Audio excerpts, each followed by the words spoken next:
Քաղաքականության մեջ փրկիչը քաղաքացին է ինքը։ Եթե դուք ձեր ջանքը չդրեցի, որևէ բան չի փոխվելու։ Այսօր մարդ կա մտածում ասում է դե մի 20,000, 30,000 կամ տանը ենթադրենք 5 հոգի 100,000 դրամ աշխատեմ, բայց այդ ջանքը չներդնեմ, բայց ինքը հակառակը մյուս կողմում ինչա դրած, մյուս կողմում էսա դրած, այս սողանքն է դրած, որը էսա ինչ արնելու է սողանքի վերջը։ Ամեն անգամ ես գյուղի մեջով որ անցնում եմ, սարսափում եմ մտածելով, որ այդ սողանքը արդեն հասել է լցվում է աղստև գետը։ Ինչ արնելու։ Կյանքը, եթե դուք ձեր ջանքը չդնեք, ոչ մի բան չի փոխվելու, ավելի է վատանալու։ Հիմի առաջ ասում ենք մի քիչ էլ կվատանա ու տենց կմնա, չի մնալու տենց, անընդհատ է վատանալու, անընդհատ զրոյից էլ ներքև։ Այնպես որ մենք ընդհանրապես մի բան ենք ասում, ասենք ձեր ջանքը ներդրեք։ Դուք ժողովուրդը անընդհատ ասում իշխանությունը ինչ է ասում, անում, որ կյանքը փոխվի, ճիշտ է ասում։ Բայց դուք ինչ եք անում, որ ձևավորեք այնպիսի իշխանություն, որը այնպես անի, որ կյանքը փոխվի։ Էսա ձեր ընտրությունը։ Եվ ես ձեզ կոչ եմ անում ապրիլի 2-ին գնալ եւ այդ փոփոխության համար քվեարկել, ելք դաշինքի համար քվեարկել, քաղաքական նոր սերնդի համար քվեարկել, որովհետեւ այն մնացած ուժերը, որ ներկայացնում են, իրանք բոլորը այսօրվա իրավիճակին համահեղինակ են։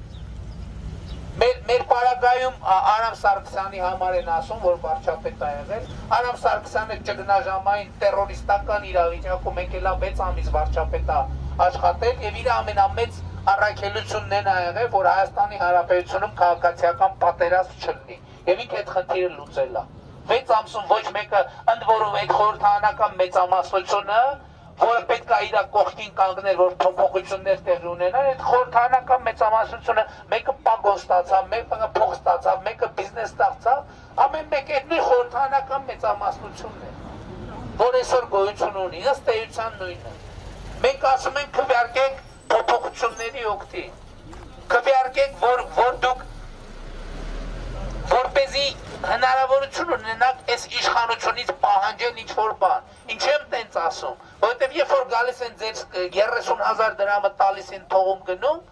էլ չեք կարա դուք բան պահանջեք, որովհետև իրենք ասում են ինչ-որ պետք է տայինք, ձեզ տվենք, էլ մեզանից ինչ ես գոզում։ Եթե ձեր ակնկալածն է դա, ուրեմն եթե դուք ընտրակաշառք եք վերցնում, առաջիկա 5 տարվա մեջ, բաց այդ 30,000 դրամից ուրիշ ոչ մի բան չեք ունենալու։ Ընտանիքում 5 հոգի եք, բաց այդ 100,000 դրամից ուրիշ ոչ մի բան չեք ունենալու։ Էսա ձեր ընտրությունը։ Եվ ես ձեզ կոչ եմ անում, ձեզ հետ եմ խոսում, բայց այս ուղերձը պետք է մարդկանց տեղ հասցնենք։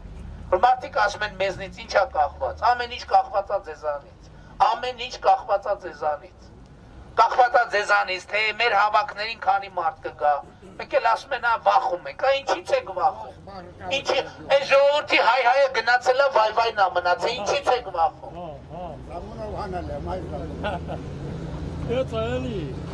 Ինձ մեկը նամակա գրել է Քաջարյանի բնակիչ է ձեզ անհանգստացնում, ասում է Արամ Սարգսյանն էր եկել Քաջարյան, ասում է փողոցում կանգնած էր, ասում է մոտեցավ որ բարևի, վախեցա բարևեմ։ Ու ասում է ինեք օրա քշեր չեմ կարում քնեմ, ես ինչ չեմ կարում ներեմ դրա համար։ Այդ տնաշեն, ես ինչ վիճակը, ինչ է նշանակում, բա մենք ինչ են գնացել, բանտերով, ընդհատակով, ամեն ինչով անցել, որ որպես նաև օրինակ ծառայենք, ժողովուրդ ջան։ Հիմա ասենք ենթադրենք, որ 2 տարի էլ բանտ ենք նստել, ինչ է եղել դրա։ Որտե մարդում հարած, կական մարդում հարած։ Տենց չի որ տենց։ Կական մարդում հարած։ Ժողովուրդ ջան, Խաղարծին գյուղի հպարտ բնակիչներ, ապրիլի 2-ին մենք ձեր վրա հույս ենք դնում։ Ես ձեզ մենակ մի բան եմ խնդրում, այստեղ քանի հոգի հաղարծինցի կա, այսօրում տենակ, ասեք հետևյալը, ասեք, որ Նիկոլը ասում է, որ այս ընտրություններում ձեր վրա հույս եմ դնում, տեսեք ինչ չքաշեք, համաձայնեք այսօրում տենակ, այդ բանը կասեք հաղարծին, սիրելի ջարխեչեցիներ, կասեք այդ բանը, այդքանը որ ասեք, մնացած հացերը կլուծեք, շնորհակալ ենք, մենք գնացինք Դիլիջան, լավ է։ Տատուցկեղը հարգենք ընտրել։ Չասիպությունը հարուստը սրայ Նիկոլայ ջան։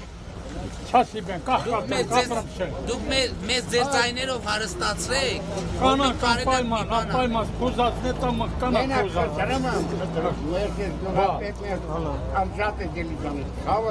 Լավաշի, մերձունությունը շատ ծզվերա, չենք ապրա։ 30 մանա չոշակատալ համաչն ապրի։ Ես այլ իմ ապրուստը։ Իմ ապրուստն ես